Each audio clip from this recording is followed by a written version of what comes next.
MBC에서 단독으로 용산 대통령실에서 작성된 그 문건을 입수했다 하는 뉴스를 내보냈습니다. MBC에서 이것을 처음 발표한 것은 7월 29일입니다. 대통령실 집회 시위 분석 문건 입수 이렇게 되어 있습니다. 이 내용을 좀 살펴보면은 바로 MBC에서 대통령실의 내부 문서를 입수했다. 그러면 MBC가 빼냈던가?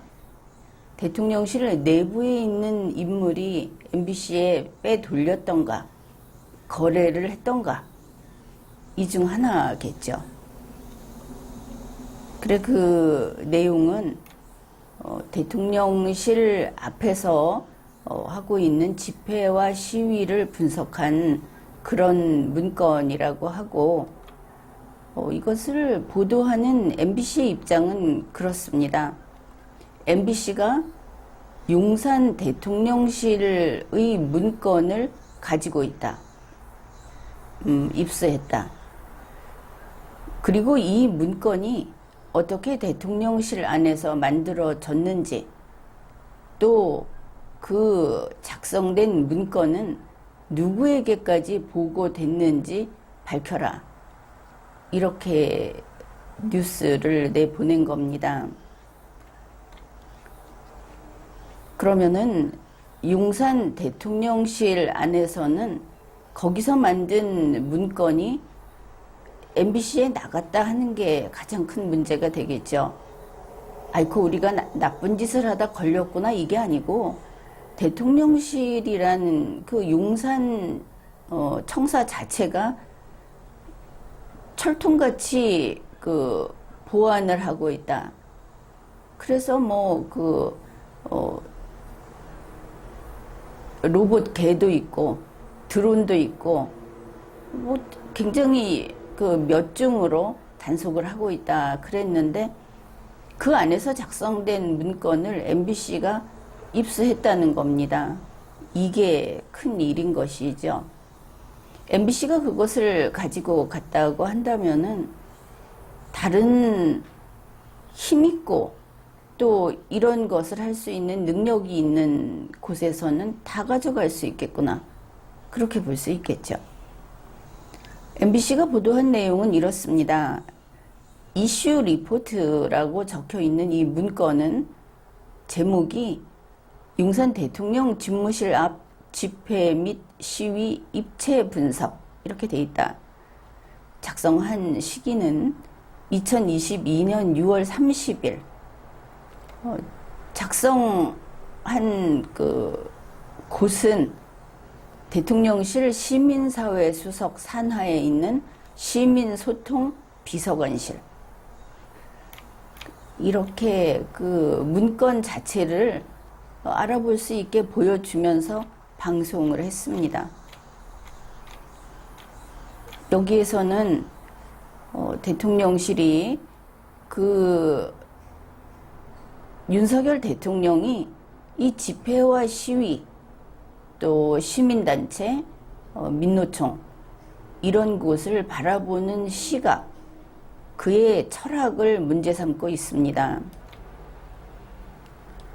심지어 지난 7월 19일 윤석열 대통령이 이게 노사에 있어서 노든 사든 불법은 방치되거나 용인돼서는 안 된다. 이렇게 한 말에 대해서 바로 이러한 문건하고 연결을 지으려는 그런 의도를 노골적으로 내보였습니다. 그리고 어째서 이것을 작성했는가 했더니 또 인터뷰에 응했습니다. 자료가 밖으로 나간 거에 대해서 속수무책인 대통령실인 것을 알 수 있죠. 임헌조 시민소통 비서관이 이렇게 답을 했다는 겁니다. 시민사회의 다양한 분들의 의견을 전달받아서 정리했지만 비서관이 정리했다고 한다면은 본인 책임하에 했다 하는 것이 됩니다. 그러나 적절치 않다고 판단해서 파기했고 윗선에 보고도 하지 않았다. 파기했다고 하는 것은 전자문서를 파기했다는 것인지 인쇄물을 바깥에 있는 쓰레기통에 그냥 통째로 버렸다는 뜻인지 알 수는 없습니다. MBC 뉴스에서는 이 시민소통 비서관의 얼굴 그 사진을 걸어놓고 옆에 그가 한 말을 붙여 놓았습니다. 시민사회 다양한 분들의 의견을 전달받아 정리했다. 적절치 않다 판단해서 파기했다. 윗선에 보고하지 않았다. 무엇인가 옳지 않은 일을 혹은 잘못된 일을 하다가 발각돼 버린, 그래서 절절매는 모습이 고스란히 드러나 있습니다. 우리가 생각하기에는 집회 시위에 대해서 분석할 수 있습니다. 그리고 그것을 정리하는 그 언어가 단정하지 않을 수 있습니다. 물론 그래서는 안 되겠지만 거기까지는 그렇다. 용산 대통령실 안의 일을 누구든지 이렇게 MBC처럼 집어내서 이게 뭐냐 밝혀라 빼내서 이렇게 하는 것은 참 뜻밖의 상황 전개다, 그렇게 보입니다. 이번에 이 사건을 보면서 이것 때문에 시위를 하고 이것 때문에 윤석열 대통령이 궁지에 몰리는 듯한 그런 모습도 그런 일면도 드러나고 있습니다.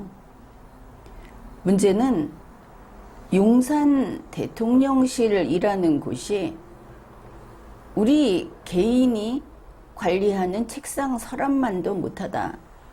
바로 그 부분입니다. 대통령실에 있는 직원들을 검증되지 않은 사람들을 단지 친분으로 자기네들이 보기에 수족 같은 사람이라는 이유로 데려다 쓰고 공사 구분을 못하니까 이렇게 대통령실에서 한 일들이 밖으로 그냥 흘러나오는, 지금은 흘러나오는 정도인데 윤석열 대통령 지지율이 낮고 저거 오래 못 간다. 이렇게 되면 팔아먹는 일도 속출하겠죠. 지금까지 얼마나 많은 일을 저질러 놓았을까. 일단 지금 단계에서 용산 대통령실은 대한민국 집행정부의 대통령실로서 수준 미달입니다. 대통령실의 정보가 계속 밖으로 나온다. 그러면 바로 직전에 인도네시아 대통령하고 정상회담 하기 전에 준비했던 것들, 안에서 나누었던 이야기들 다 그쪽에 건너가지 않았겠는가. 이건 기본입니다. 다른 나라에 가서 정상회의를 한다고 하면은 정보 수집은 기본인 겁니다. 정보 수집이 아니라 윤석열은 이게 약점이야, 요 부분을 건드려주면 좋아해, 뭐 그게 넘어갔을 수도 있고 밑에서 직접 타협하는 사람들이 이미 거래를 했을 수도 있고 대통령이 아주 허수아비인 것이죠. 그런데 문제는 이러다 죽는 수가 있습니다. 박근혜 대통령 탄핵이 있고 그 다음에 수사가 이어지고 할 때 제일 두려웠던 게 뭡니까?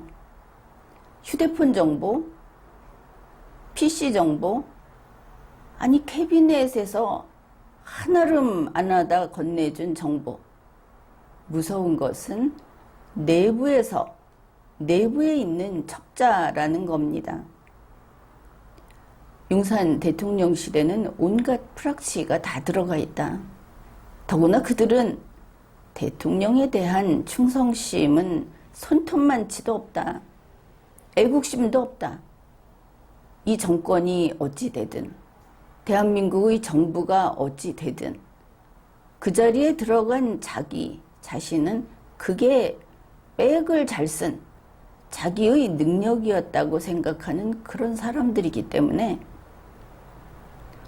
용산 대통령실은 그야말로 화약고다. 가장 먼저 죽는 것은 윤석열, 김건희, 그리고 지금의 행정부다. 이런 겁니다.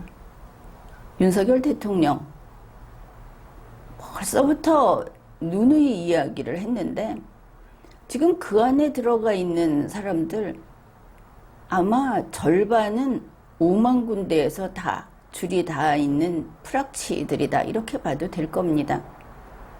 스파이부터 잡아내야 하는 겁니다. 지금까지 리걸마인드 연구소였습니다.